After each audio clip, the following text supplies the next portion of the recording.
Nimelt ma palun siia Mihkel Kanguri, Tallinna Ülikooli ökoloogiakeskuse vanemteaduri ja tema räägib meile ettekande teemal jäljed avastusrajal.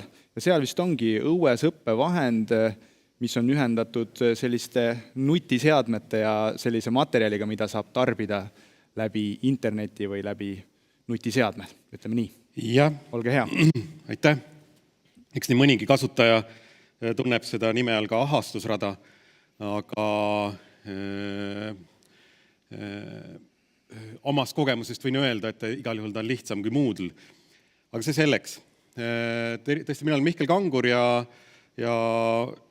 ma töötan tõesti Tallinna Ülikoolis nii vanemteaduri kui ka dotsendina, aga siin ma tahaksin tuua ka mängu, et resoneeruda selle konverentsi esimeses pooles toimunud aruteludes natukene ka enda täiendavad rollid, et ma olen sellel aastal ka Kalamaja põhikooli bioloogia õpetaja ja üle 16 aasta juba ka lapsevanem. Et need teemad, keskkonnateemad on mulle äärmiselt olulised ja nendel ma olen juba mõnda aega ka pühendunud mitte lihtsalt ökoloogina, vaid ka haridusteaduste valdkonnas, kus ma olen muu hulgas ka magistrant veel.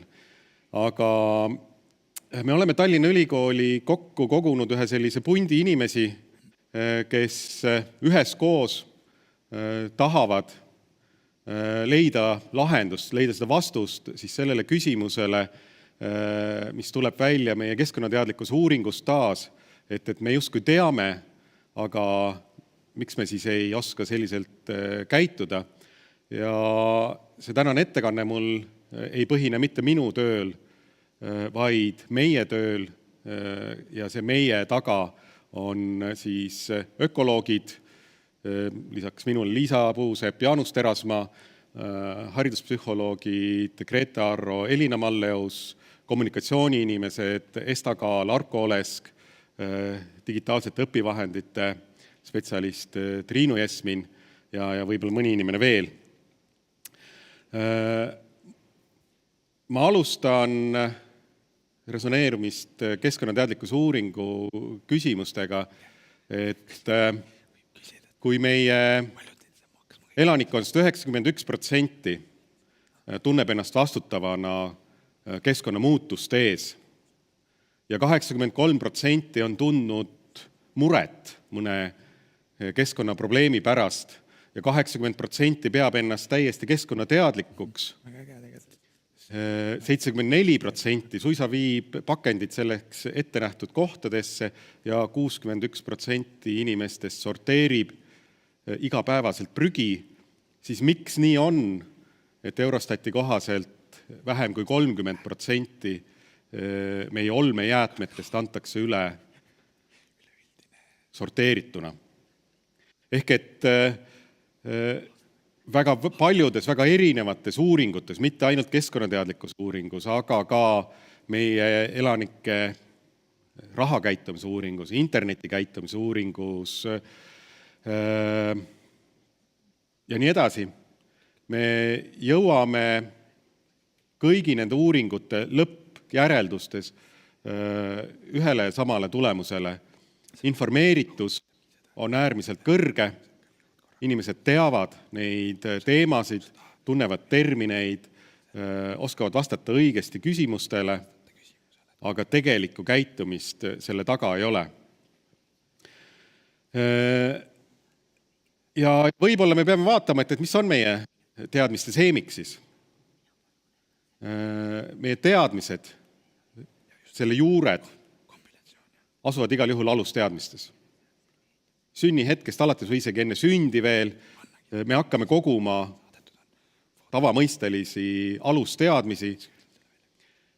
Me toidame neid läbi motivatsiooni, mõtestamise, uudishimu ja tõeline teadmine, tõeline teadlikkus tekib siis, kui me jõuame uute teadmiste konstrueerimiseni, me oskame neid omandatud teadmisi kasutada erinevates kontekstides, uutes kontekstides, neid rakendada ja asetada neid, käsitleda neid erinevates valdkondades.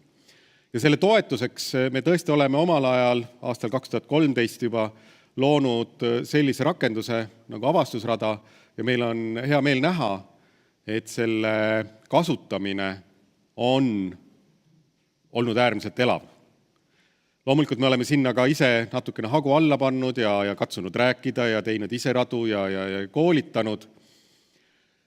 Aga nüüd selle sama Seemikuga, selle uurimisrühmaga me oleme võtnud ette sellise töö, et püüdnud ära analüüsida, milliseid küsimusi on siis radade loojad avastusrajal kasutanud. Me jätsime välja kõik need rajad, mille me oleme ise teinud, loomulikult, sest iseenda töö hindamine ei saa olla objektiivne, seda peavad tegema teised inimesed. Me ei teinud vahet, kas nad on õpetajad, keskkonnahariduskeskuste töötajad, tavahuvilised, et kõik need rajad, mis on avastusrajas kättesaadavad, need me vaatasime läbi ja hindasime ära umbes ligikaudu, mitte ei hinnanud, vaid töötasime läbi umbes 4000 küsimust. Me jagasime need küsimused sellistesse kategooriatesse, kõigepealt tõenduspõhiselt, millised küsimused aitavad inimesel õppida ja millised küsimused ei aita. Ja töötasime nende küsimustega siis edasi, mis tõenduspõhiselt teadusele tuginedes ütlevad, et selline küsimus suunab õpilast looma uut teadmist, panema kokku oma peas kontseptsioone, suunab teda rakendama enda teadmisi uutes kontekstides. Kuna need küsimuste slaidid muutuvad ka edaspidi konverentsi osalejatel kättesaadavaks, siis ma ei hakka siin kõiki neid küsimuse tüüpe ette lugema, ma käsitlen üsna põgusalt, aga sellega on võimalik teil hiljem ka töötada ja tutvuda. Kõige lihtsam selline õppimist toetav, mõtlemisoskuseid toetav küsimuste vorm, mille me välja toome siin, on lihtsalt nähtuste selgitamine, ehk et palutakse õpilasel lihtsalt selgitada nähtust. Miks see kaevandus suleti? Miks miski asi siin on? Keerukamate mõtlemisoskuste suunas, mille suunas me peaksime siis enda hariduse teed suunama ka, on näiteks analüüsimine. Võtame selle mingisuguse fenomeni juppideks, osadeks ja võib-olla paneme ta hoopis teises kontekstis teistmoodi kokku. Juppideks võtmine võib aidata meil mõistma selle süsteemi terviklikku toimimist. Hindamine, anda mingisugune hinnang, selgitada mingisugust tähendust, väärtust läbi küsimuse, lihtsalt hinnata, et kas linnupojad on pesas. Mille põhjal sa hindad seda? Mille põhjal sa teed selle järeldusele, et jah, nad on seal? Süntees, küllalt keerukas ülesanne panna teadmised kokku täiesti uueks ideeks, uueks lahenduseks. Miks see seinakorp siin kasvab, aga teisi samblikke ei kasva? Analüüsida seda olukorda sellisena. Järgmine kolmas selline küsimuste tüüp, mõiste arengut toetavad küsimused, mis on siis, me jõuame järjest keerukamate ülesanneteni, järjest enam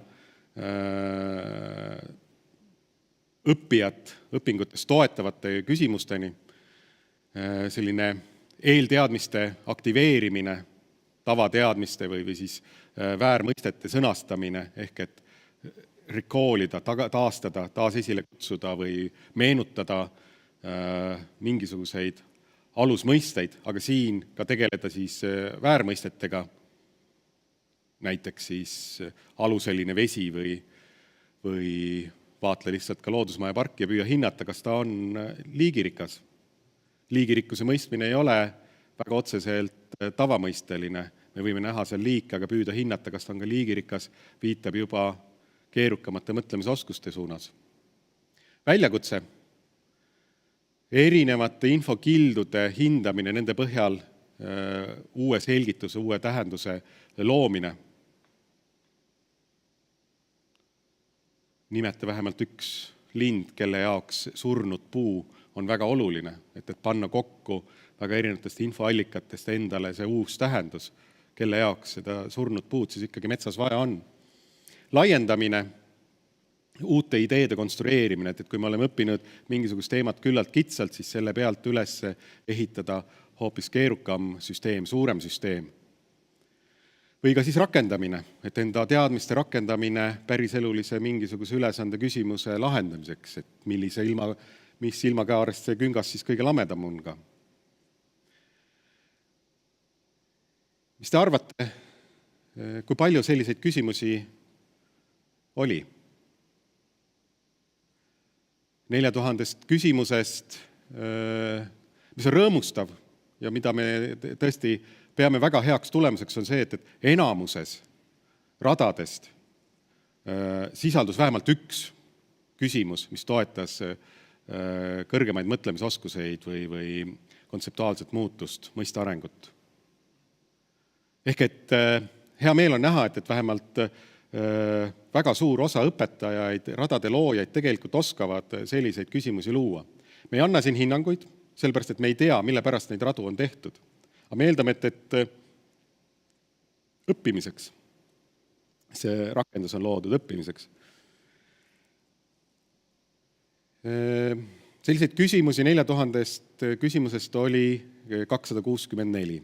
Me ei tea täpselt, mis eesmärkidega neid radu on tehtud. Ülejäänud küsimused teaduspõhiselt hinnates, öeldes on huvitavad, aga mitte õppimist toetavad. Siin on ka graafikul, et kuidas jaotuvad need välja toodud küsimused, kõige enam siis selline eelteadmiste aktiveerimine, ehk et lihtsalt natukene teadmiste kontrolli moodi ka see asi. Meie soov, meie suundumus peaks olema aga sinna poole, et kui me loome ükskõik missuguseid õpiülesandeid, radu, kas see on siis klassis, kas see on digitaalset õpivahendit kasutades õues või mitte digitaalset õpivahendit kasutades õues või kusagil mujal, et me peame liikuma selles suunas, et õpilased saavad hakata ise konstrueerima teadmisi, nende rakendama uutes kontekstides.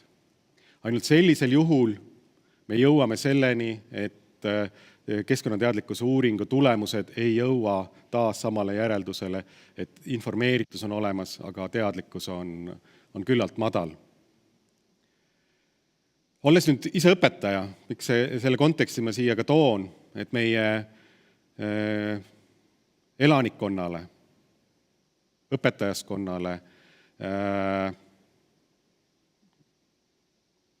mis iganes ühiskonnagrupi me ka välja toome, me ei saa tavainimese peale panna ainukesena seda vastutuse raskust tulla toime, muutuda tulenevalt keskkonnamuutuste vajadusest.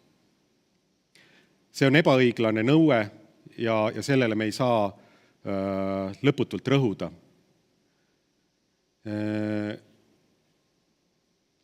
Tavaelanik saab tegutseda ainult selles ruumis, mille loovad talle poliitikud ja ettevõtjad.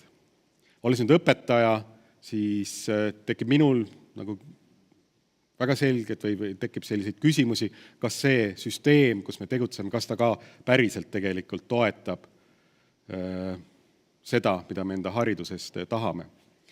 Me ei saa nõuda ka, et ainult süsteem ise muutuks või ettevõtjad muutuks, vaid me kõik peame üheskoos tegema läbi sellise transformatsiooni ja kõige kindlam viis seda läbi viia on läbi hariduse.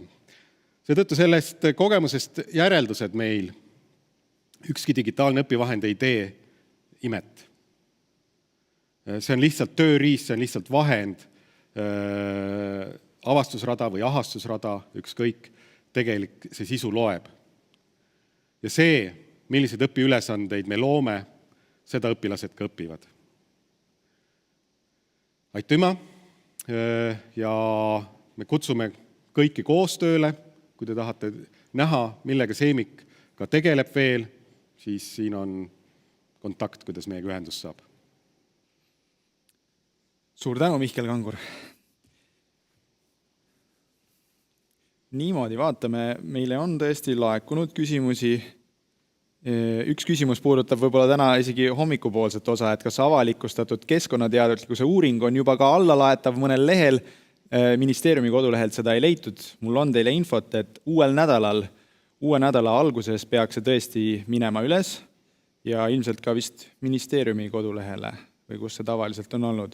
Mulle noogutatakse heakskiitvalt, nii et uuel nädalal ja ministeeriumi kodulehelt saab tutvuda keskkonnateadlikkuse uuringuga. Aga nüüd siis selle juurde, mis puudutab Mihkeli ettekannet. Siin oli juttu, et